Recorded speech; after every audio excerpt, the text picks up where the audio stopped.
Americans are capable of achieving extraordinary things when they have the freedom and opportunity to do so. This is American Potential.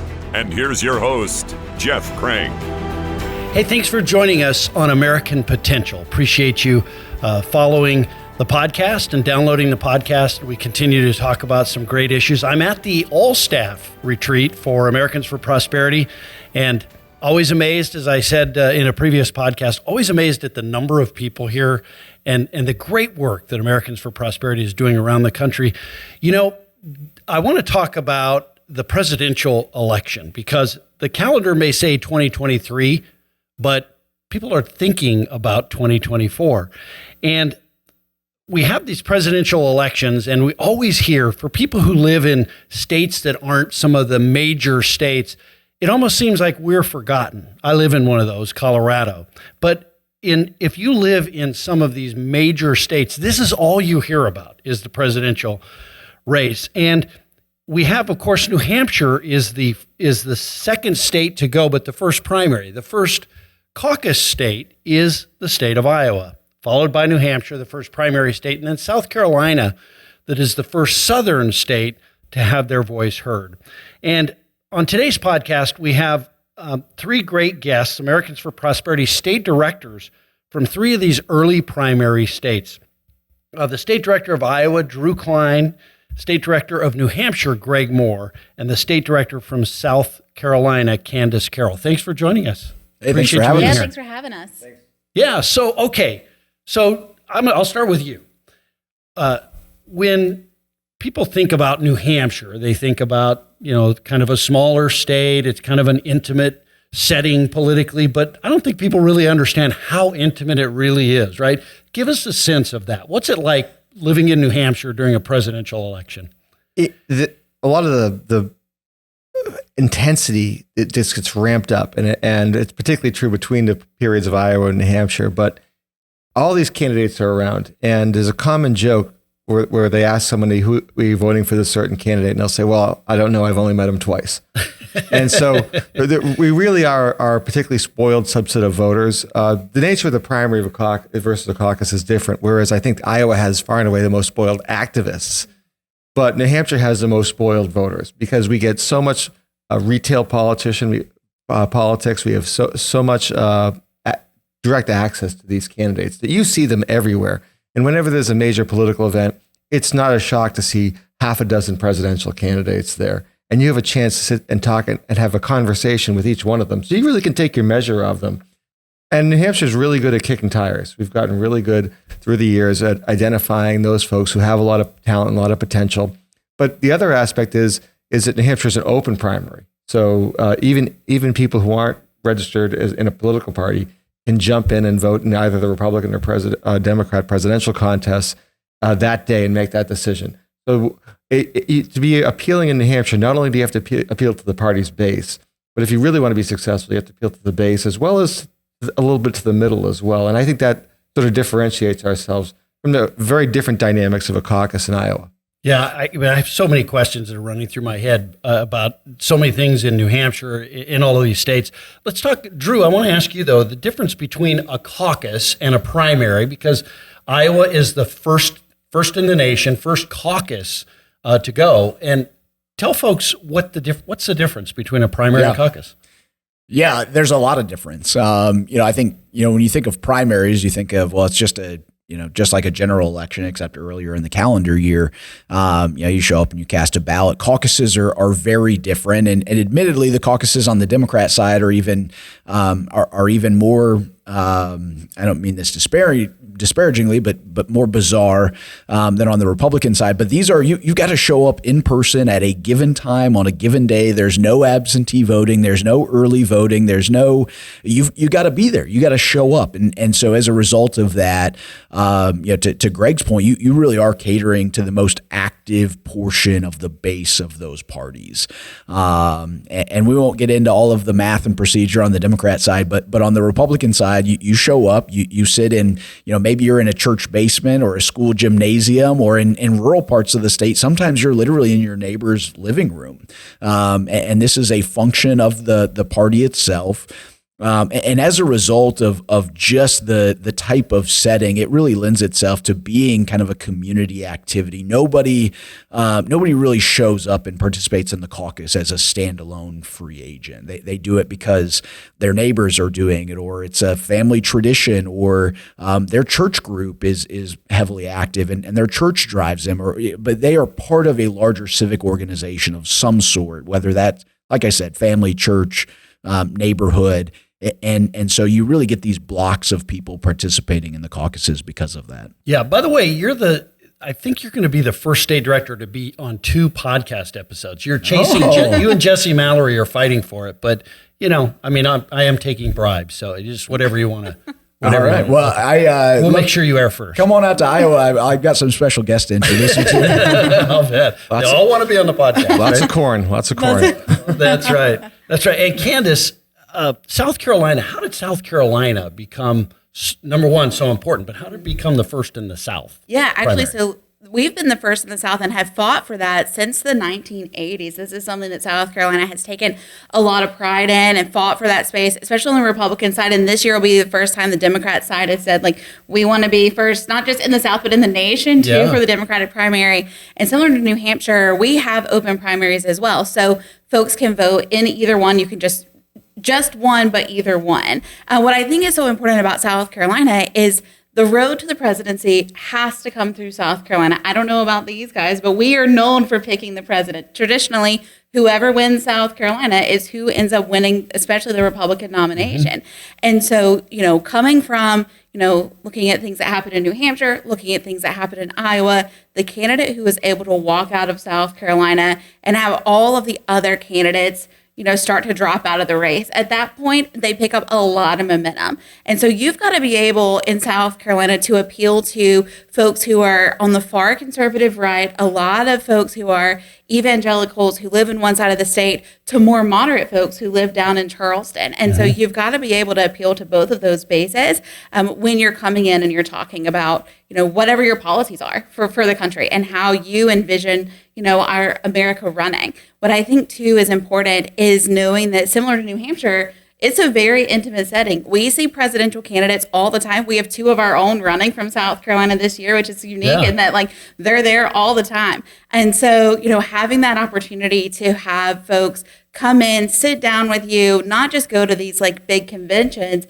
but you see them in your local coffee shops. You see them, grabbing lunch with someone. And so being able to have that intimate setting with them, learn what they're about, especially this year where like I mentioned, we've got 2 of our own, right? So people have looked at their voting records, both, from being in the Senate, from being governor, and they're taking that into account as to what they want to happen next year in 2024. Yeah. And South Carolina, I mean, even, for the Democrats, it was the critical state. Critical state all the way around, yes. And so, we really, look at the candidate who can carry the African-American vote, who can carry the suburban mom vote, who can carry we have a good voter base mix. And so you've got to be able to appeal to all of that and then carry that out. Yeah, right. So, Greg, tell me, you talked about the intimacy of this in New Hampshire. I only met him twice. That's a great saying. I'm sure everybody in New Hampshire knows that saying, right? Absolutely. that and Iowa picks corn and New Hampshire picks president.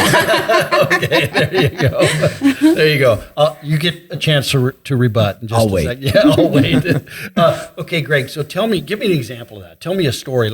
You walk into a diner in the middle of this, and there's and we've seen it on TV where you'll be eating in a diner and a presidential candidate just walk through and start shaking hands. I'll give you an example from just recently. I actually went to a diner where I knew that Governor DeSantis was going to be attending. So I said, and I'm a political junkie. I go to all these candidates' events.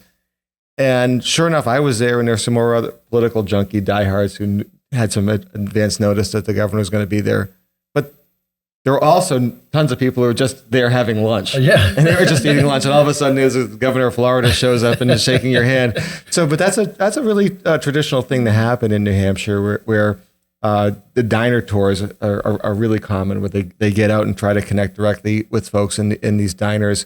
It's not so much large events. It really isn't a case where there's many times we have something like 5,000 people get together. That's very uncommon. it really is, how do you work small group settings, house parties of 25 people, town hall meetings of 50 people, and then these intimate diner settings. And because of that, it's not just your policies, but your personality comes through, and people can start to actually win over votes because they get this strong direct connection with these folks. And it's usually over the course of a month. And what you'll see is the successful candidates in New Hampshire, you'll see they'll show up, they'll be fairly well known, but not particularly well known. And in the first round, they'll have 25 people at their town hall meeting. And then the buzz will start in that area. And then they'll come back to that same area and it'll be 50 people. And then if something really catches fire, there'll be 100 people. And so you can physically watch that momentum growing, which you maybe don't get watching a national newscast or some of the Super Tuesday states who don't get this type of retail politics. You can't physically see that type of or they shrink. Something goes bad in a campaign and there's another market signal. That's right. How about you, Drew? We talked about the fairs. I know the state fair and things like that. Candidates must be swarming those. Yeah, you've got state fairs and county fairs. And I mean, literally any collection of people is a justification for a candidate to show up and shake hands and introduce themselves. But it's actually very similar to New Hampshire in that sense. This is going to be a process that takes place over several visits. Nobody is committing on their first date with a candidate. In fact, we had some of our staffers just a couple of weeks ago that got to play tennis with a presidential candidate in the state of Iowa. Now, not for very long, and that candidate's very good at tennis, turns out.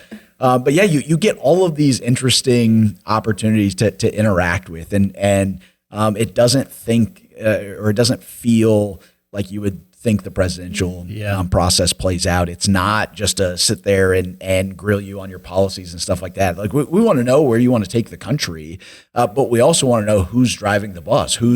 Who are you as a person? What do you value? What are what's your backstory? What's your family look like? What's all of those things? And so you see these people, pop up in diners and, they run ragged through the state of Iowa. But I've been sitting in a church service on a Sunday morning, and a presidential candidate just kind of walks in and sits down. And oftentimes they're just there. I mean, they're living in Iowa, so they show up for church Sunday morning like they would if they were back in their home state, and take a seat in the back of the church and go about their Sunday mornings. I mean, it is literally everywhere. You'll run into them in the grocery store, and again, anywhere where people are congregating, you're going to find presidential candidates hanging out as well. Right. How about a story? Do you have a story like Greg? Like what's the one, like the story you remember most of a presidential candidate? I remember back in, there's a lot of them. I remember in 2016, we had a field staffer that had come to Iowa to work for us, but he had come from Montana. And so had never been exposed to presidential candidates this way. And he called me one day, and he was really excited that he got to meet Senator Rick Santorum at this coffee shop. He's like, there were only 10 people there. And I got to shake his hand and introduce myself and talk to him and all of those things. And I was like, yeah, that's really cool. Now what I need you to do is I need you to go to the drugstore, and I need you to buy a pair of toenail clippers.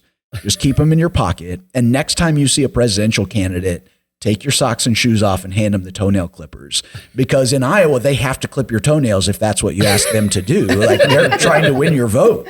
But people are just blown away. You get people, there is like this aspect of political tourism, and especially like the young politicos that move to Iowa for the employment opportunities are just blown away at how accessible these people are. And it's not, we think of these like big planned out events where like we know where we're going to be a month in advance. And so we're recruiting all the people and we're doing all those things. In Iowa, these are pop-up events. I mean, DeSantis did a pop-up event, just kind of fly by night. It was an event that was built on 3 hours notice and had, 200 people show up. We're just wired to show up. And again, it's not fandom. It's not that we're showing up to because we're enthralled with politicians. That's our opportunity to grill them and ask them tough questions. And you do get some really tough questions that are thrown at candidates in these settings, and not necessarily the ones that you would think. They come in all shapes and sizes. Yeah. Candace, I was going to ask you about surrogates, but before I do that, I want to ask you about your story. I'm sure you have a story too that you remember of an interaction with a presidential candidate. Yeah, absolutely. And it's very similar on the diner situation. So there are certain diners, one in particular that comes to mind in Spartanburg, South Carolina, where presidential candidates, every single one has hit that diner. And you can walk in there and see all of the pictures from every single like stop that has been made there with the diner owner, with the cooks hanging on the wall. And so it's one of those, like, if you were not hitting that diner, then like that's a missed opportunity on your part because everyone else before you has. Sure. And yeah, it's the same. I mean, you walk into a coffee shop, right? And they're coming in there. And I remember back in the 2016 election, just having lunch, and it's like, and here comes in, Jeb Bush just walks in, it's like grabbing lunch, it's like, oh, I gotta run, kind of thing. And it's like, you're these very minor things of like, they want to be accessible, people know that they're there today, and then you see these candidates that are walking in, and it's just for these very minor things of like, they want to be accessible. People know that they're there. And similarly to what Drew said, it's not the fandom, but it's what South Carolinians now have come to expect of, all of the local, I would even say like Chamber of Commerce meetings now. Like there's going to be a presidential candidate there. They're going to be at everything from here on out, our state fair, a variety of things. And so being able to lean into those opportunities to meet them, to shake their hand, to get to know who they really are is important for South Carolinians. So, but for political junkies, this has to be fun. I mean, I'm sure for the three of you, this is a great time of the cycle, right? If you're, and it's not just true of us, all of our activists, they love this stuff. Yeah. They love this stuff, and they really want to be part of the process. And a lot of it is helping them get access. And just because we tend to have a lot of information that flows through us, and so we can share that information with our activists, and they love it. They really get excited about it. I know our activists in New Hampshire always say, "Well, I want to know next time Senator Tim Scott's going to be in state. Can you let me know when that is?" And so a lot of it is just for us is connecting the access points to the activists who want to get engaged. I will say that one of the things that AFP gives us a great opportunity to do is because these candidates know AFP's grassroots strength. They want to build relationships with us. And because they know we have the grassroots connections that can help them along the way, and we're happy to do it as a service to our activists. We just our activists love this stuff. They love politics as much as we do. Again, the activists in Iowa probably take the cake as far as the most spoiled activists. We'll take the cake for the most spoiled voters. But, so it really is. And we just, I don't know how you can live in Iowa and New Hampshire, not just love everything about the process if you like politics. Right. Yeah. I wanted to ask about surrogates, and I'll ask each of you that. But Candace, Joe Biden got the nomination really through South Carolina last time. James Clyburn was critical to endorsing him, and everything sort of fell in place after that for him. How critical are those endorsements? And particularly with South Carolina in the Republican primary this year, you've got, your former governor, you've got a U.S. senator from South Carolina, both of those running. How do surrogates play into that? Oh, it's huge. It's a very crucial part of the process. And so we have seen, of course, Jim Clyburn, that became the linchpin and what really became the catalyst for Biden becoming president. And we see that same thing now. So of course, like when candidates start announcing, there are already surrogates who are lining up behind them. Of course, Tim Scott just announced earlier this week, there were a number of state elected officials there who were already saying, like, I'm in for Tim. We saw the same thing for Governor Haley when she announced. We've seen the same thing for President Trump when he announced. It is one of those things where they start lining up those folks early on because they are the trusted messengers in their communities. And so when these presidential candidates, of course, they try to be everywhere. Their campaign team tries to be everywhere. But the elected officials and those local community leaders are the trusted ones that are there, and they're going to be at every local breakfast if someone can't, right? And so being able to have that elected official or that community leader, that pastor, a lot of times, especially in our really rural communities that welcomes these folks into their churches, they become such a crucial part of this nomination process because that's who people are looking to determine, like, well, I really align with this person, and this person has done great work at the State House, so like they must be solidly picking who they want to become president. Sure. Well, and you even have Lindsey Graham. We do, right? Yeah. Who it plays pretty big in Republican politics. He does. Yeah. And so we see a lot of that. And as Greg mentioned, though, like our activists are hungry for this access too. Sure. And so we actually share, we share that information with them of saying, hey, there's this local county meeting coming up or this local chamber meeting coming up. This person will be there or that person will be there. Like, go attend, especially if these like free events, because people want to be able to ask them questions. Right. And I think what's cool too is we then get to help plant questions in the audience. So we have done that before for this presidential engagement. We've done it before for previous primary engagements in the state, where we will get one of our activists, because people see us all the time. They're like, I'm not going to answer Candace's question, right? Like I see her all the time. But we'll have activists who we can hand a question to, and they will try to get that question asked. So then we get someone on the record answering something as to like, how are they aligned with AFP or not on a certain issue. And so that I think is really cool too, because then you have activists who are helping to drive that narrative across the state aligned with AFP's policies. Right. And you all have surrogates as well, right? Your governors, your senators, and who they end up aligning with. That's a big deal. They will at times attach themselves to a candidate and go with them around the state. Mm-hmm. And I mean, that's a big deal, Drew. Yeah, I mean, Governor Reynolds has been campaigning with all of them. I mean, has helped introduce them and welcome them to the state of Iowa. And I don't know what her long-term plans are, but yeah, you'll have elected officials that decide to make endorsements.